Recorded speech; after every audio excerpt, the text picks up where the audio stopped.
Two teenage best friends, one birthday, a wrong turn that put them in a stranger's path. On July 31st, 1999, 17-year-old J.B. Beasley and her best friend Tracie Hawlett called home from a payphone to say they were on their way back. They never arrived. 20 years would pass before investigators learned the man responsible had been in their evidence file the entire time, not as a name, as a string of numbers with no person behind it. This is the case that waited 2 decades for a name. Today's case is the murders of J.B. Beasley and Tracie Hawlett.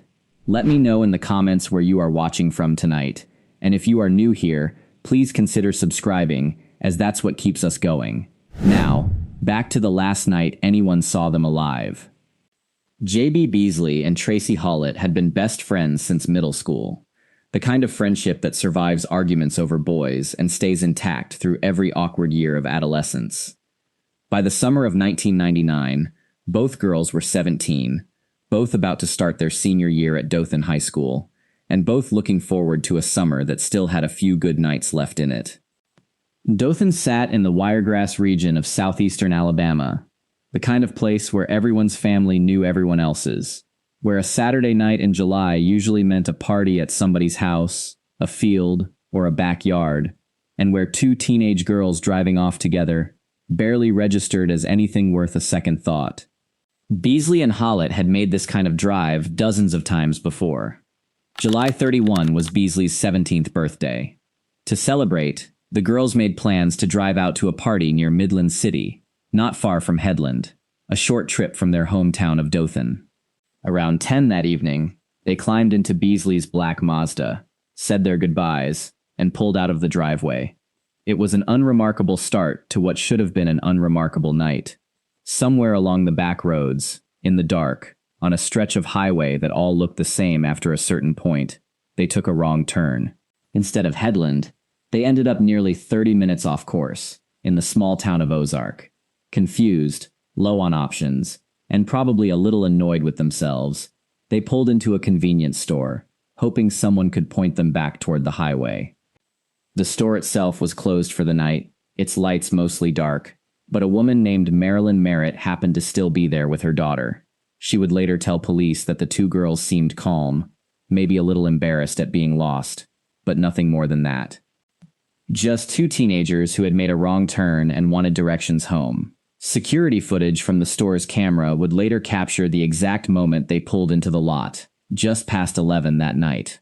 Merritt walked them through the directions, watched them nod along, and pointed the way back toward the main highway. Merritt would remember the encounter clearly enough to come forward to police on her own, the very next day, after hearing news reports about 2 missing local girls. She had not needed to be tracked down. She recognized the story the moment she heard it, and she knew exactly which 2 girls had stood in that parking lot asking her for help. Before they left, Hawlett walked to a payphone near the store and called home. Her mother, Carol Roberts, had worked a long shift that day as a nurse's aide, and picked up the phone sounding half asleep. Hawlett told her they had gotten lost, but that they had directions now, and that they were on their way home. It was a short call, ordinary even, the kind of call a parent barely registers before drifting back to sleep, because nothing about it sounded like a girl who was in danger. Merritt and her daughter watched the girls climb back into the Mazda, pull out of the lot, and turn right, exactly as they had been told, toward the highway that would carry them home. Neither woman had any way of knowing it, but that turn, that ordinary, correctly followed set of directions, was the last time anyone would see Beasley and Hawlett alive. Carol Roberts fell back asleep after the call, exhausted from her shift, and reassured that her daughter was almost home. When she woke at 5 the next morning and realized Hawlett still had not come in, something told her not to wait it out. Roberts would later say that Tracie was never late, that she knew immediately something beyond her daughter's control was keeping her away. At 8 that morning, she called the Dothan police. At almost the exact same moment, roughly 23 miles away, officers with the Ozark Police Department found a black Mazda parked along Herring Avenue, less than a mile from the payphone Hawlett had used the night before. At first glance, there was nothing that screamed tragedy. The car had no collision damage, nothing to suggest it had been run off the road. The doors were unlocked. The driver's side window cracked open a few inches. It was muddy, and the gas tank was nearly empty, despite having been filled the day before. There was no obvious sign of a struggle, no blood on the seats, nothing that immediately told the officers on scene that they were looking at anything more than an abandoned car tied to a pair of missing teenagers. A bulletin had already gone out overnight for a missing vehicle matching the Mazda's description, but when officers first found the car sitting on Herring Avenue, it was not immediately treated as a crime scene. Special Agent Barry Tucker, called in to assist the Ozark Police Department, would later testify that a bulletin being issued did not automatically mean the vehicle was being handled as evidence of a crime. Not yet. Not while there was still a chance the girls themselves would turn up nearby, cold and embarrassed, with a story about a bad decision. Officers searched the surrounding woods first, walking the tree line near where the Mazda sat, working on the assumption that the girls might have wandered off, or been dropped somewhere nearby, that there was still a version of this morning where two frightened teenagers turned up on foot. It would be hours before anyone thought to look more closely at the car itself. It was an investigator with the Dothan Police Department, a man named Alton Miller, who finally noticed a dark substance on the rear bumper. Something about it did not sit right with him. He searched the car for a way into the trunk, found the interior release lever and pulled it. Inside were Beasley and Hawlett. Both girls had been shot once in the head. There was no evidence either of them had died where the car was found. Whatever happened to them, it happened somewhere else first. Somewhere that left mud and briars on their clothes that had nothing to do with a paved road in Ozark, and the Mazda had simply been the place their killer chose to leave them behind. For a town the size of Dothan, the news landed like a shockwave. These were not strangers. They were two girls from the same high school, the same social circles, the same church groups and family cookouts that everyone in that part of Alabama seemed to be connected to in one way or another. Whoever had done this had not just committed a crime against two families. He had shattered the sense, shared by almost everyone in that community, that something like this simply did not happen here. In the weeks that followed, investigators with the Alabama Department of Forensic Sciences processed everything the crime scene had given them. What they found confirmed the worst of what the physical evidence already suggested. Beasley had been sexually assaulted before she was killed, and her attacker had left behind something he could not take back with him: his own DNA. For a case with almost no other physical evidence, no fingerprints tying anyone to the scene, no murder weapon ever recovered, this should have been the break that solved it. Investigators ran the profile through CODIS, the National Criminal DNA Database, hoping for an immediate match to a known offender, someone already in the system from an unrelated arrest. Nothing came back. The DNA was good. It was specific enough to identify one man, and specific enough to rule out anyone who did not match it. What it did not have was a name attached to it. Somewhere out there, going about an ordinary life, was a person whose DNA sat inside an evidence file, waiting for the moment his profile would cross paths with a database that could finally tell investigators who he was. For the next 20 years, that moment would not come. What followed was a version of the same frustration, playing out again and again, for years. A reward was posted. The story ran on local news, then eventually found its way onto national television and true crime programs, the kind of coverage that keeps a case alive in the public imagination long after most cold cases fade into filing cabinets. Tips poured in, from people convinced they knew who had done it, or knew someone who fit the vague description investigators had put together, or had simply heard a rumor secondhand that they felt obligated to pass along. Hundreds of interviews were conducted over the years. Men were brought in, questioned, swabbed, and compared against the DNA sitting in the file. One by one, every single one of them was excluded. It became a pattern that repeated itself for 2 decades. A name would surface, sometimes from a tip, sometimes from a rumor that had circulated for years before finally reaching investigators.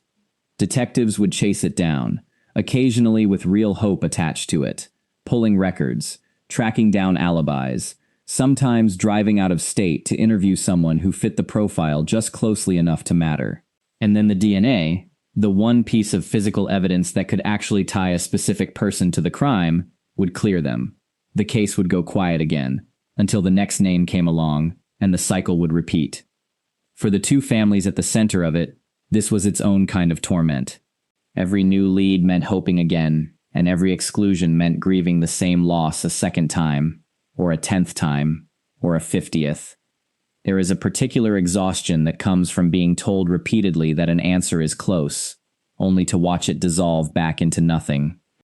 For the community around Dothan and Ozark, the murders became something closer to folklore than an open investigation. They were discussed at gas stations and family dinners, theorized about in online forums, attached over the years to half a dozen names that never actually panned out. Everyone had a theory. Nobody had proof. And the man responsible for both girls' deaths continued living his life within driving distance of where their bodies had been found, going to work, raising a family, never once matching a description anyone thought to test. The case eventually found its way onto true crime television and into true crime podcasts, the kind of coverage that keeps an unsolved murder circulating in the public imagination, long after most cold cases quietly stop being anyone's priority. Every retelling brought a fresh round of tips, fresh speculation, and occasionally, a fresh wave of hope for the families that this might finally be the version of the story that led somewhere. It never was. Not yet. The case remained open through the 2000s and into the 2010s, a file that investigators returned to periodically without ever finding the thread that would unravel it. Throughout those years, the Alabama Attorney General's Cold Case Unit kept a standing tip line open specifically for the case, fielding calls that, one after another, led back to nothing. Roberts and Beasley's family marked each anniversary of the murders quietly, still without answers, carrying a version of grief that could not fully close, because nobody had ever been made to answer for it. Every July 31st came and went, as both a birthday and a death anniversary, a day that never stopped being complicated for the people who loved J.B. Beasley. Roberts continued marking those anniversaries publicly, year after year, describing her faith as the only thing that had carried her through raising a daughter's memory, instead of the daughter herself. Then, in 2018, a case on the other side of the country changed what was possible with old, unmatched DNA. Investigators in California used a public genealogy database, the kind ordinary people use to trace their own family trees, to identify a decades-old serial killer known as the Golden State Killer, tracking him down through distant relatives who had no idea they were connected to him at all. It was one of the first times genetic genealogy had been used to crack a major cold case, and it worked. For investigators in Alabama, still holding on to an unidentified DNA profile from 1999, that case was not just interesting to read about, it was a blueprint. Before we get to how investigators finally put a name to that DNA, take a second to like the video. Now, here's where the case finally changed. The Ozark Police Department sent their DNA profile to Parabon Nanolabs, a company that specialized in exactly this kind of genetic genealogy work, the same method that had just cracked the Golden State Killer case. Instead of searching for a direct match inside a criminal database, genealogists built out a family tree from the DNA sample itself, working backward through distant cousins, second cousins, and shared ancestors, slowly narrowing an enormous web of possible relatives down toward a single family, and eventually, a single household. It is worth pausing on how strange that process actually is. Nobody involved in building that family tree had McCraney's DNA sitting in front of them at the start. What they had were distant relatives, people who had simply submitted their own DNA to public genealogy sites out of curiosity about their ancestry, with no idea their genetic information would ever be relevant to a murder investigation at all. By comparing shared segments of DNA across those relatives, genealogists could estimate how closely related each of them was to the unknown source of the crime scene sample, then cross-reference that against public records, obituaries, and family history, tightening the circle generation by generation. That search pointed investigators toward a man named Coley McCraney. McCraney was not the profile anyone had spent 20 years picturing. He was a truck driver and an ordained minister, married with 2 children, active in his church, with no criminal record of any kind. He had lived in the Dothan and Ozark area the entire time the case sat unsolved, close enough that he could have driven past the girls' memorial, past their photographs on the news, without a second thought. In March of 2019, investigators approached him. His wife, Jeanette, who had no reason at that point to suspect her husband of anything, encouraged him to cooperate fully and give a DNA sample voluntarily. He did. The result came back a match to the DNA recovered from Beasley's body. For a community that had spent 20 years suspecting strangers, drifters, and anyone who fit a vague description passed around at gas stations, the truth landed differently than anyone expected. The man responsible was not an outsider who had passed through Ozark once and vanished. He was a neighbor, a man who stood in front of a congregation, a man whose own children had grown up down the road from a memorial dedicated to two girls their father had killed. McCraney was arrested and charged with capital murder and rape. Dale County District Attorney Kirk Adams announced soon after that his office intended to pursue the death penalty, a decision that would ultimately be left in a jury's hands 4 years later. Alabama Attorney General Steve Marshall addressed reporters shortly after the arrest, telling them plainly that cases like this one were never forgotten, never simply filed away, only ever waiting for the next lead to surface. For the families of two girls who had waited 20 years for exactly that lead, it was the first real answer they had been given since 1999. It would take 4 more years for the case to actually reach a jury, and even then, it almost did not. An earlier attempt at trial in August of 2022 collapsed before it began. Judge Fillmore needed at least 38 qualified jurors to seat a panel with alternates. Out of 250 people summoned for jury duty, only 75 showed up. After individual questioning whittled that group down further, largely over how much each person already knew about a case that had haunted local headlines for decades, there simply were not enough impartial jurors left to proceed. The trial was postponed again, pushed into the following year. In April of 2023, McCraney finally stood trial in Dale County, in front of Judge William Fillmore, for a case that had defined this stretch of Alabama for a generation. Jury selection alone took days.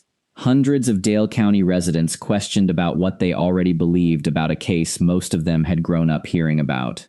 In the months leading up to trial, McCraney's defense team, attorneys David Harrison and Andrew Scarborough, had signaled they would not contest the DNA results themselves. Their argument, instead, was that DNA proved contact, not necessarily murder. Dale County Assistant District Attorney David Emery, who had led the prosecution's pretrial preparation for years, was joined at trial by Attorney General Steve Marshall himself, who stepped in as lead prosecutor for what had become the most closely watched case of his career.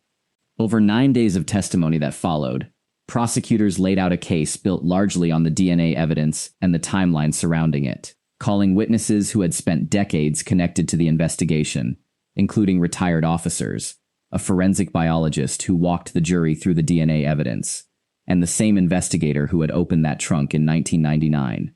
The defense faced a different problem, explaining why McCraney's DNA was there at all. During opening statements, the state urged the jury to simply follow the DNA and let it do the talking. Alabama Attorney General Steve Marshall, serving as lead prosecutor, put it more directly, asking jurors to use their common sense. McCraney took the stand himself. He told the jury that he had actually known Beasley before that night, that she had come looking for him at his mother's house weeks earlier, and that the two of them had briefly been involved.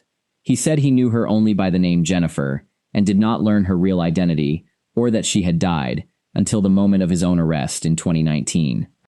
As for the night of the murders, McCraney testified that his truck had broken down at a gas station, that he ran into Beasley and Hawlett there entirely by chance, and that the girls offered him a ride to where his semi-truck was parked.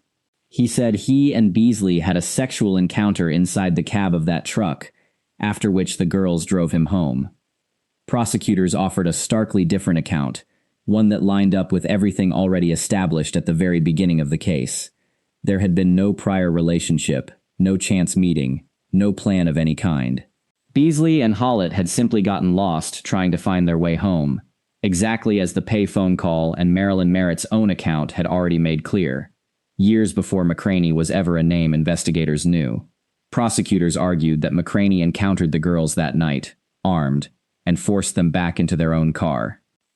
Under cross-examination, an Alabama Bureau of Investigation agent confirmed that none of McCraney's fingerprints were found anywhere on the Mazda, though he noted that it was entirely possible to drive a car without leaving a print behind. The defense leaned hard on that gap. In closing arguments, defense attorney David Harrison told jurors not to let the state hypnotize them into a guilty verdict, insisting there was no confession, no murder weapon, and no eyewitness placing McCraney with the girls that night. Only DNA. Marshall's rebuttal was blunt. He told the jury not to lose their common sense.